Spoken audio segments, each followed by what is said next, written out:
This video will go over some basic features of the IT Project Management Portal. To access the portal, you will need to go to the following address. You will log in using your MyVSU username and password. Once you have logged in, you will be directed to the main dashboard. Due to the read-only access, you will only be able to follow projects.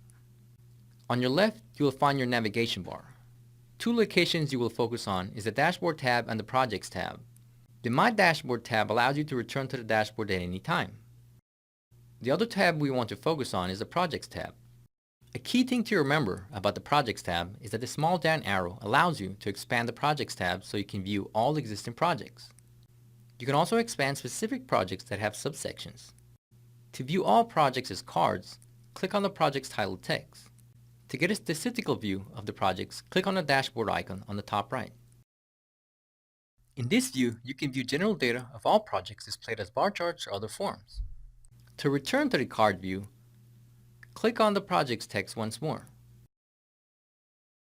You can also filter projects according to specific criteria such as status, category, and projects you follow. To see a detailed view of a specific project, click on a project of your choice. Here you will see detailed information relevant to that project. If you scroll down, you can also cycle through other sections such as milestone, action items, and updates. To follow a project, simply click on the Follow button on the top right. You will now be able to view the project on your dashboard each time you log in.